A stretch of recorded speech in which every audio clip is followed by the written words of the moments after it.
My uncle cleared out my office for his son. "You'll understand. Just be flexible," he told me. So I complied and walked out. By that afternoon, breakdown calls were piling up. Inspectors were losing it. And my uncle was blowing up my phone, desperate for the nephew he'd just erased. Sup, Reddit. I worked for my uncle's company for 8 years. 6 months ago, he gave my job to his son. They cleared my office in front of the whole shop and handed it to my cousin. No warning, no meeting, just my uncle's smug smile, a cardboard box. I was told to be flexible and move out the same hour. What they didn't get was how much depended on me showing up that afternoon. Now let me back up. Name's Owen, 26 male. I run operations for my uncle's commercial elevator service and inspection company. Ran. Whatever. We've got about 30 techs, a fleet of service vans that smell like hydraulic fluid and regret, and contracts with hospitals, office towers, hotels, and apartment complexes across the metro area. When your elevator breaks down at 2 a.m. in a 20-story building full of residents who suddenly can't reach their apartments, someone has to coordinate that response. For 8 years, that someone was me. I didn't start there as operations manager, started as a helper right out of high school, riding along with techs, learning the trade from the ground up. I did the midnight calls, did the holiday emergencies, did the inspections where you're crawling through machine rooms in 100-degree heat because some building manager waited until his certification was 3 days from expiring. The thing about elevator work is that when it's done right, nobody thinks about it. People step in, push a button, step out. They don't think about the cables, the hydraulics, the safety systems. What they really don't see is the guy who noticed a worn sheave before it became a lawsuit, or talked a city inspector out of red tagging a hospital's freight elevator during a supply delivery, or kept relationships with building managers so solid they'd call us first even when competitors underbid. I had a system, a binder with every building contact, every elevator's maintenance history, every inspector's quirks and schedules. I knew which techs worked best with which properties. Hector was magic with older hydraulic units and could diagnose problems by ear, like some kind of elevator whisperer. Paulie was the guy you sent to difficult building managers, because he had this gift for making angry people feel heard, without actually agreeing with them. I knew which parts suppliers could overnight an obsolete relay, and which ones would say yes to everything, and then take 6 weeks to deliver. Had a guy in Toledo who could source discontinued components that officially didn't exist anymore.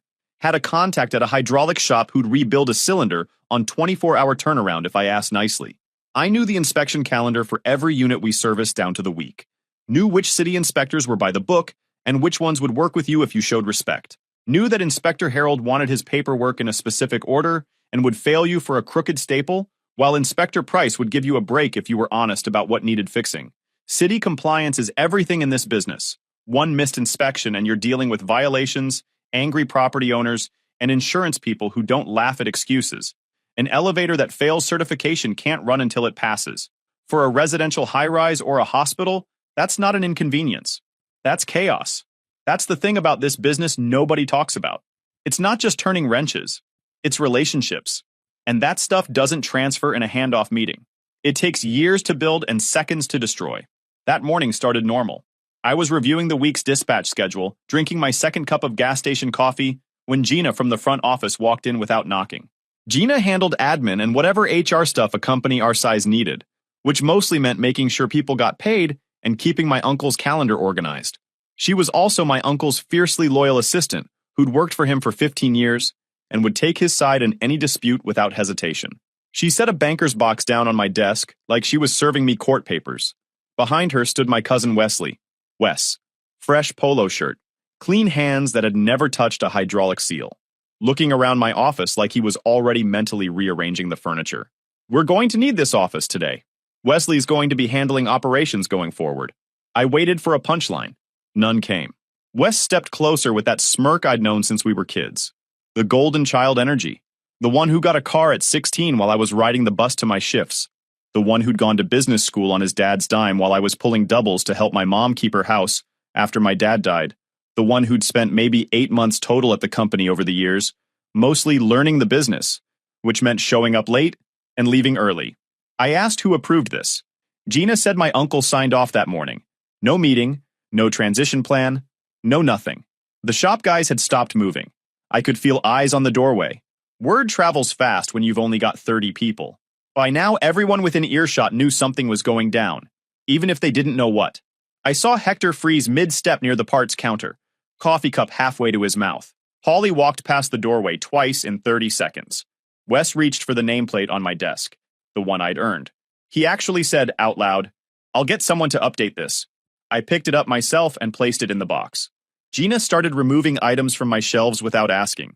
My framed certifications, the maintenance logs, a photo of me and my dad from 8 years ago, taken at my first job site a month before the heart attack. Then she picked up my binder, the one with every contact, every schedule, every relationship I'd built over 8 years. She set it on the desk in front of Wes like it was company property, which technically it was. But still, "Your uncle wants to see you." I walked down the hall. My uncle, Vincent, was sitting behind his desk with that look he gets when he's already made a decision. Same look he'd had at family dinners for 30 years. Same look he'd had when he told my mom he couldn't help with Dad's medical bills, because the business was tight that year, while driving a new truck. "You'll understand," he said. "Wesley's ready to step up. Family business needs family leadership. Be flexible. Family leadership." That was rich coming from the guy who'd let me run his operation for nearly a decade while he played golf and took long lunches. I didn't argue. "Where am I supposed to work?" He waved vaguely. "There's a desk in the back, near the parts room. It's temporary." The desk in the back was a folding table we used for sorting small components. It was next to a shelf of hydraulic fittings and directly under a vent that leaked whenever it rained. Right. I went back to what was now Wes's office, picked up my box, and walked out past my cousin, who was already spinning in my chair like a kid. No one said a word. I walked through the shop, past the dispatch board, past the text loading vans. Hector looked up and gave me a nod that said everything. Holly just shook his head. The parking lot was hot and quiet. I made it to my truck and sat in the driver's seat, holding a box of my life like some guy who'd just been downsized after a merger. They'd just erased me and expected me to accept a folding table as a consolation prize. I stared at the chain link fence and thought about what was happening inside. Wes was probably adjusting the monitor, checking email he didn't understand. He had no idea that in about 2 hours, the afternoon emergency calls would start coming in, and I was going to be absolutely nowhere near them. That's when the first call came. Then another. Then another. The phone buzzed in my hand like it was alive. I watched the screen. Let it ring. Early that afternoon, the calls started coming faster. I didn't answer any of them. I just watched the names scroll by like credits at the end of a movie nobody wanted to see. Dispatch. Parts counter. Hector. Some building managers. Then Gina, 3 times in 10 minutes. When I finally picked up, her voice was tight. "Where are you?" "Not at my folding table, if that's what you're asking. We've got a call back at Mercy General. The freight elevator. They're saying it's stuck between floors with equipment inside." Mercy General, our biggest hospital contract. I'd spent 2 years building that relationship with their facilities director, a perpetually stressed guy named Glenn, who'd been burned by 2 other elevator companies before I convinced him to give us a shot. The freight elevator was a 40-year-old hydraulic beast that I knew better than some of my relatives, which, given today's events, wasn't saying much. "Wesley's handling operations now. Route it through him." Pause. "He doesn't know anything about that unit. That does sound like a problem. Can you just—" "Gina, you walked into my office with a cardboard box. You handed my job to a guy who thinks a sheave is something you do at the beach. Now you want me to fix what he can't handle?" Silence. "I'll think about it. Maybe after dinner." I hung up and set the phone face down. Inside that building, chaos was brewing.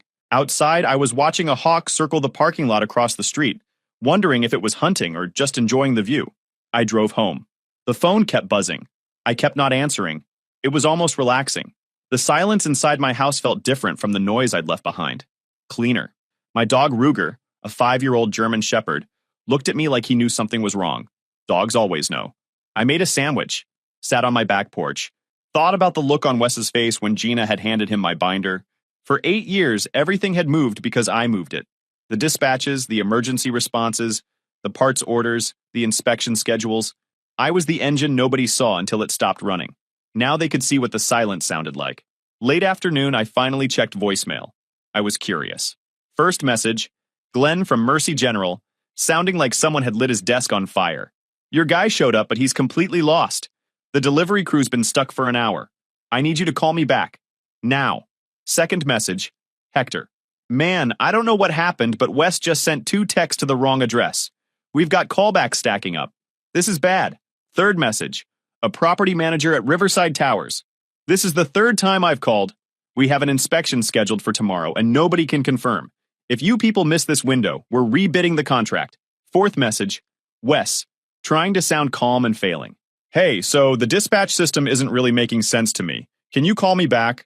Also, where do we keep the override keys? The override keys were in my desk.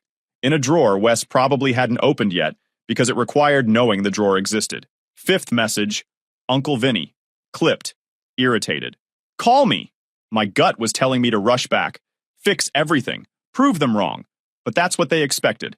That's what would make this all go away quietly. So I didn't. I grilled a burger. Threw a ball for Ruger until my arm got tired. Watched the sun go down. I slept through the night for the first time in months. No 2 a.m. calls, no emergencies, just silence. The next morning, I woke up to a text from Hector marked urgent. Mercy is threatening to pull the contract. 3 inspections got missed yesterday. Wes tried to order parts without account numbers. Polly almost walked out. This place is falling apart. I showered, got dressed, made coffee, and I let them burn a little longer. Later, I got the full rundown from Hector and Polly. They came to my place that weekend with takeout and stories that would have been hilarious if they weren't also describing the destruction of a business I'd spent 8 years building. The Mercy General situation blew up fast. Freight elevator stuck between floors. Delivery crew trapped with a cart full of surgical supplies. Wes got the call, stared at the dispatch board like he'd never seen it before, and sent 2 techs who'd never worked that building. Those techs spent an hour troubleshooting the wrong problem. They didn't know that particular elevator had a temperamental door interlock sensor that failed in a specific way every few years. I knew because I'd diagnosed it twice before. I'd trained Hector on it specifically. But Hector was across town on another job because Wes had dispatched him there first. Glenn, the facilities director, called the office 4 times. Wes kept saying it was being handled. Glenn finally called me directly, which is why I had that voicemail. The delivery crew sat in a metal box for 90 minutes before Hector heard what was happening on the radio, abandoned his other job, and drove over to fix it in 15 minutes. 90 minutes. For a problem I could have talked someone through in 10. Glenn was beyond furious. He'd gone to bat for us when his board wanted to hire a bigger company. He'd trusted me specifically. Now some kid he'd never met was telling him everything was fine while his surgical supply chain sat stuck between floors. But that wasn't even the worst part. While Mercy was melting down, Wes managed to create 3 other disasters at the same time. Disaster 1. The Riverside Towers inspection. Annual certification required by the city. Miss the window and the elevators get red tagged. For a 20-story residential building, that means residents can't use the elevators until an inspector comes back, which can take weeks. Wes never confirmed the appointment. Didn't know he was supposed to. The inspector showed up, waited 40 minutes, left, logged it as a no-show. The property manager, a woman named Claire who I'd worked with for 6 years, called the office 20 times that day. Wes kept sending her to voicemail because he was dealing with emergencies. She was the emergency. Disaster 2. Parts orders. We had 4 units waiting on components. Relays, door operators, a hydraulic seal I'd already sourced from my guy in Toledo. The orders were sitting in my email, queued up, ready to process. All Wes had to do was click send. He didn't know they existed. He didn't check my email. He didn't even know my password. The parts sat. The units stayed broken. Building managers started asking questions. Disaster 3. Polly almost quit. Polly had been with the company for 12 years. Solid tech, great with people, never complained. But when Wes tried to tell him how to handle a callback Polly had done 100 times, Polly asked where Wes had gotten his certification. Wes said he didn't need certification because he was management now. Polly walked to his van, sat there for 15 minutes, and called me. I'm done, he said. I can't work for this guy. I talked him off the ledge, told him to give it a few days, told him I was handling it. What I didn't tell him was that I was handling it by doing absolutely nothing. The chaos kept spreading. Emergency calls came in and got misrouted. Techs showed up to jobs without the right parts because nobody had updated the inventory system. A hotel guest got stuck in an elevator at 11 p.m. because Wes dispatched a tech who was already on another job 40 minutes away. The hotel manager called Uncle Vinny directly at midnight. Vinny, who hadn't taken a service call in a decade, had no idea what to tell him. He tried to reach Wes, who'd gone home. Tried to reach me. I was asleep. Peacefully. By the second morning, the whole operation was falling apart like a shopping cart with one bad wheel. Then the worst call came in. A building manager in the medical district called to report that we'd missed a scheduled maintenance visit. Missed maintenance means the certification lapsed. Lapsed certification means the city can shut down the elevators. For a medical building with patients who can't use stairs, that's not an inconvenience. That's lawyers. That's liability. That's the kind of thing that makes insurance companies send very formal letters. The building manager was a guy named Phil, who I'd known for 4 years. Good guy. Patient. But even patient people have limits. I've been trying to reach someone for 2 days, he told me later. Your cousin kept saying he'd call me back. He never called me back. I've got elderly patients on the 4th floor who can't do stairs. What am I supposed to do? Install a fireman's pole? Hector texted me updates like a war correspondent reporting from a collapsing front line. Missed callbacks. Angry building managers. Techs frustrated and confused. Parts that should have been ordered days ago. An inspection calendar that nobody was tracking. By day 3, Claire from Riverside Towers had made good on her threat. She sent a formal letter to Uncle Vinny, terminating our contract. 7 years of work. Gone. And Mercy General's Glenn Ostrowski scheduled a call with my uncle to discuss the future of our partnership. In hospital administrator speak, that means, we're firing you and we want you to know it's personal. Someone finally asked the question they'd been avoiding. Can we get him back? Notice the phrasing. Not apologize to him. Not admit we were wrong. Just get him back. Like I was a tool that had been misplaced. That told me everything I needed to know about how they still saw me. I didn't respond right away. Not because I was punishing them, okay, maybe a little, but because the moment wasn't ripe. If I stepped in now, I'd be a patch. Temporary fix. Useful until things calmed down, then quietly shuffled back to my folding table. I needed the failure to finish showing itself. That 3rd evening, everything got worse. A downtown office tower had an elevator failure during business hours. People stuck, building management furious, and Wes dispatched a tech who was already handling 2 other emergencies. The tech, a newer guy named Marco, who was still learning the ropes, had to choose which fire to fight. He chose wrong. The office tower sat for 3 hours. The property management company sent a very official-looking letter about contract violations. Meanwhile, the parts backlog was turning into a parts crisis. Units sat broken because components hadn't been ordered. Building managers started asking why their elevators weren't getting fixed. Wes kept saying things were in process without knowing what that meant. And Paulie finally did walk out. Not permanently. He came back 2 days later, but he spent an entire shift sitting in his van in a parking lot instead of running callbacks because, in his words, I'm not taking orders from a guy who doesn't know the difference between a relay and a resistor. Hector called me that night. This is a disaster. Vinny's losing it. Wes is in over his head and won't admit it. We're going to lose everything you built. I know. So come back. Fix it. Not yet. Why not? Because if I come back now, nothing changes. They'll remember that Wes had a rough week. They'll tell themselves it was just a learning curve. Uncle Vinny will convince himself that I panicked and everything would have been fine. Hector was quiet for a second. So you're letting it burn. I'm letting them understand what they actually had. The hard way. Late that night, my uncle called. I let it ring through to voicemail. His message was shorter than I expected. We need to talk. Call me. I listened to it twice. Heard something I hadn't heard from Uncle Vinny in 30 years of knowing him. Uncertainty. Good. The next morning, I took Ruger for a long walk. Made a real breakfast for once. Eggs, toast, the whole thing. Sat on my porch and watched the neighborhood wake up.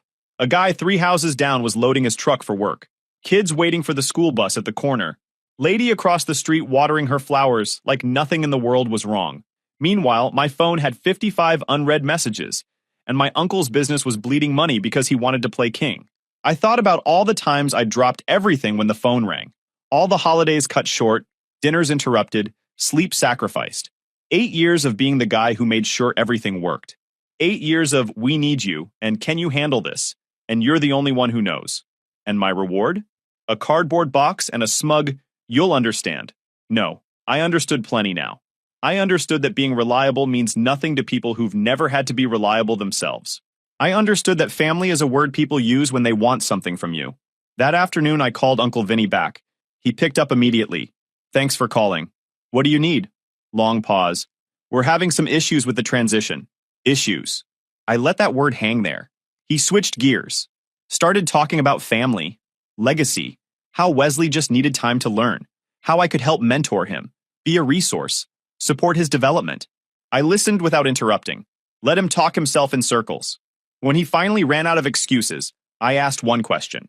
Who's running operations right now? He didn't answer right away. That was my answer. Can you come in and help get things back on track? Help is vague. Then what would it take? There it was. The question that changed everything. My authority has to be clear. No decisions on dispatch, parts, inspections, or accounts without my sign-off. Full access restored. My office back. Not a folding table. And a raise. 20% effective immediately.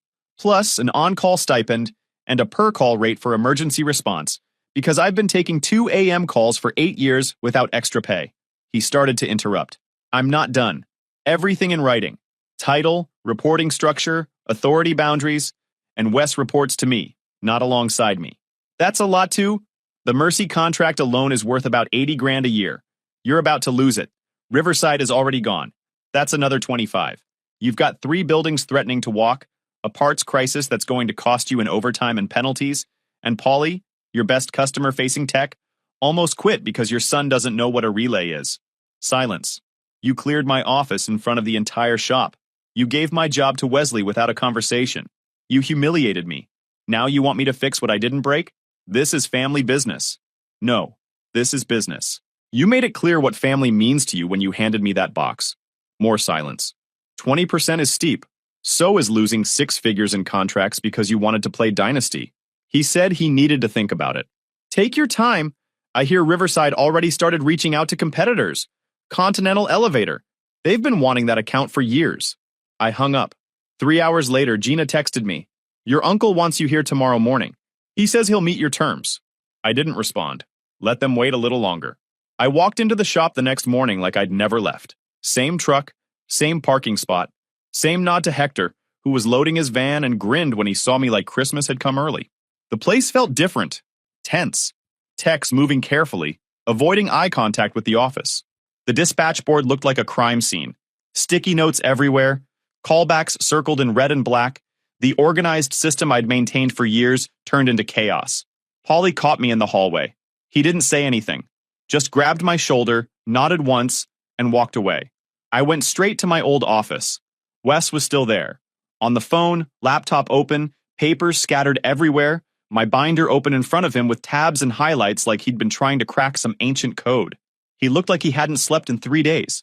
He stood up fast when he saw me, knocked over a coffee cup, which spilled across several papers that looked important. Dad didn't tell me you were coming in. That tracks. He doesn't tell me things either. I set my bag down on the desk. You'll want to move your stuff. He looked toward the window where Uncle Vinny was watching from the shop floor with his arms crossed. Wes made eye contact with his father. Vinny looked away. That was everything I needed. Wes gathered his laptop, grabbed a handful of papers without organizing them, and walked out without another word. I noticed he took my chair with him for about 3 steps before realizing how that would look and awkwardly pushing it back. He stopped at the door and turned around. Then he just looked at me with this expression, like someone who just realized the game had rules he didn't know existed. Then he left. I closed the door and sat down. First thing, Mercy General. I called Glenn directly. He answered cold. Yeah? Glenn, it's me. I'm back. Pause. The ice cracked a little. You're back. What on earth happened over there? Internal stuff. It's sorted now. Tell me what you need. He laid it out. The freight elevator was acting up again. Same issue. Never fully fixed. 2 passenger units needed inspection. And he was still furious about the stuck delivery crew. I told him Hector would be there within 2 hours. I'd personally look at the freight unit by end of week. And I apologized. Real apology. The kind where you admit someone trusted you and you let them down. He was quiet. Then, one more slip up and we're rebidding. Got it. I spent the next 4 hours putting out fires. Called Claire at Riverside. Too late to save the contract. She'd already signed with Continental. But I apologized personally and told her I understood. She said if we ever got our act together, she'd think about coming back. That was more than I expected. Called the medical district building manager. Scheduled emergency maintenance for that afternoon. Sent Hector, who knew the building, with specific instructions. Processed the parts orders that had been sitting dead for a week. Called my guy in Toledo directly. Explained the situation. Got him to rush the most critical components. Called Inspector Harold's office about the missed Riverside inspection. Couldn't save that one, but I smoothed things over for future scheduling. Harold actually said he was sorry to see us lose the account. Fixed the dispatch board. Reassigned callbacks. Updated the rotation.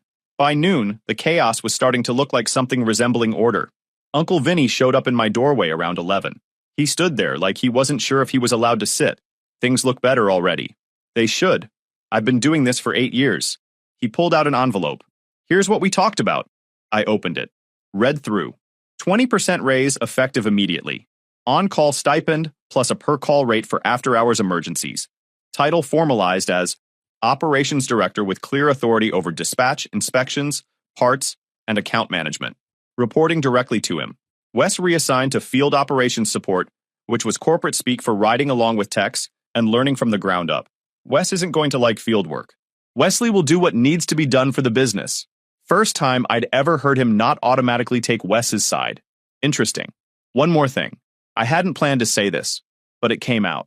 The next time you want to make a change to operations, you talk to me first. Not around me, not over me. To me. We clear? He didn't respond right away. His jaw tightened. Uncle Vinny wasn't used to being told anything, but then he nodded. Once. Clear. He left. I spent the rest of the day doing damage control. Some relationships were salvageable, some weren't. Riverside was gone. One of the downtown office towers was evaluating options, which meant they'd probably leave within 6 months. But Mercy stayed. The medical district stayed. Most of the residential buildings stayed. Polly came back that afternoon, walked into my office, saw me behind my desk, and smiled. Good to have you back, boss. Good to be back. You done having your meltdown? Depends. Is the other guy still giving orders? The other guy is going to be learning how to change door operators for the next 6 months. Polly's smile got wider. Then yeah, I'm good. Hector stopped by before his afternoon run. You know Wes isn't going to just accept this, right? I know. And your uncle's going to be weird about it. I know that too. So what's the plan? The plan is to make myself so essential that trying to replace me becomes unthinkable. Again, but this time with documentation. Hector nodded. Smart. I've been doing this 8 years without writing anything down. That's what made it easy for them to think anyone could do it. Not anymore. By evening, the shop had settled. Techs knew their assignments. Callbacks were routed properly. The inspection calendar was updated. I shut down my computer and looked around the office. Same walls. But something had shifted. I'd walked out holding a box. I'd walked back holding leverage. The next few weeks were a masterclass in watching people adjust to new reality. Wes did not take his demotion well. He showed up the first few days in his field support role wearing the same clothes he'd worn to the office, apparently not realizing that crawling around elevator machine rooms required different footwear than Italian loafers. He ruined 2 pairs of shoes before Polly finally told him to buy some work boots. Polly, by the way, was assigned to be Wes's mentor. This was my call. Petty? Maybe. But Polly was patient enough not to murder him and direct enough to not baby him. Perfect combination. The first time Wes tried to tell Polly how to handle a callback, Polly just stared at him for about 10 seconds without blinking. Then he went back to work like Wes hadn't said anything. Wes tried again. Polly looked at him and said, real calm. When you can name 3 components in an elevator machine room without Googling, we'll talk. Wes complained to his dad. Vinny told him to figure it out. That was new. The second week, Wes showed up with actual work boots. Still new, still shiny, but work boots. Progress. The third week, he got his first callback where he had to actually do something. A residential building, stuck door, basic fix. A roller that had jumped the track. Polly walked him through it step by step, while Wes sweated and fumbled, and eventually got it working. When they got back to the shop, Wes looked exhausted. His polo was stained. His new boots were scuffed. And for the first time since I'd known him, he didn't look smug. He looked like a guy who'd just figured out that work was actually work. Meanwhile, the fallout from that disastrous week kept showing up. The Riverside loss was permanent. 7 years of relationship building, gone because someone missed an inspection confirmation. Claire sent me a personal email about a week later, after things settled down. She said she'd liked working with us, specifically with me, but her building owners had lost confidence in the company. Nothing personal. The downtown office tower we'd almost lost decided to stay, but only after I visited their property manager in person and basically groveled. Groveling isn't my style, but neither is losing accounts because my cousin doesn't understand calendars. Mercy General settled down after I personally handled their freight elevator issue. Glenn and I had lunch about 2 weeks after I came back. He was still ticked off, but he was also practical. I almost pulled the plug, he said. You know that, right? I know. $80,000. Gone. Because your uncle decided to play Dynasty. I know that too. So what changed? I did. I'm not going to be easy to replace anymore. He looked at me for a long moment. Good. The money side of things got real during a meeting with Uncle Vinny and our accountant, a dry, precise guy named Leonard, who'd been handling our books since before I started. Leonard walked us through the costs of that week. Emergency overtime from techs scrambling to cover dispatch errors. The late fee for the Riverside inspection reschedule that never happened. Credits and discounts I'd had to offer to keep angry building managers from walking. Expedited shipping on parts that should have been ordered days earlier. But the real number was lost revenue. Riverside's contract, about 25 grand annually. Potential losses if Mercy had walked, close to 80. The downtown tower that was still evaluating, another 40. Total exposure from 1 week of Wes's management, roughly $150,000 in revenue at risk, plus about 8 grand in direct costs. Uncle Vinny sat real still while Leonard went through it. This is what it costs, I said, when you make decisions based on bloodline instead of capability. He didn't respond, just stared at the spreadsheet like it had personally betrayed him. After Leonard left, Vinny stayed in his chair. He looked older than he had a month ago. I was trying to build something for Wesley, he said finally. A future. I get that. But you tried to build it using something that wasn't yours to give. You work for me. I do. And that means you can fire me, demote me, or give my office to whoever you want.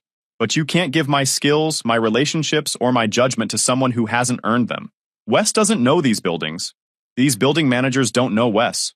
That's not something you can just hand over. He was quiet for a while. My father started this company, he said. His father helped him. It's always been family. And I'm not family? That hit something. He actually flinched. You know what I mean. I do. I know exactly what you mean. Wes is your son. I'm your sister's kid. Blood is blood. But some blood is apparently thicker than other blood. He didn't respond to that. The difference, I kept going, is that I've been here for 8 years. Because I earned it. I built relationships with building managers who now ask for me by name. Wes has been here 8 months total, and he thinks he's ready to run operations because you told him he was. Silence. I'm not trying to take the company from you. I'm not trying to push Wes out. I'm trying to make sure the thing I helped build doesn't collapse because you want to hand it to someone who isn't ready. Uncle Vinny looked at me for a long moment. Something shifted in his face. Not warmth exactly, but something like recognition. You're probably right, he said finally. That was as close to an apology as I was going to get. I took it. 6 months later, the shop looked the same from the outside. Same building, same vans, same faded sign that needed replacing. But inside, everything had changed. My role was official. Operations director, authority documented, pay adjusted. Nobody was going to hand my job to a relative without consequences anymore, and everyone knew it. The raise kicked in. The on-call stipend added up. For the first time since I'd started, my paycheck actually reflected what I did. Uncle Vinny ran things by me before making decisions now. Not every decision, he was still the boss, but operational ones. He'd learned the hard way that there are things you can't see on a spreadsheet. Wes spent those 6 months learning what I'd learned in my first 2 years. The hard way. He wasn't good at it yet. Might never be great. But he was learning that competence isn't inherited. It's earned. We weren't friends. Too much history for that. The resentment was still there, under the surface. He blamed me for his demotion, and I hadn't forgotten watching him spin in my chair like a kid who'd found Dad's office. But we'd reached an understanding. He did his job. I did mine. That was enough. Hector got promoted to senior technician with a pay bump he deserved. He'd been doing the job for years without the title. I fixed that. Paulie became lead tech for our hospital accounts.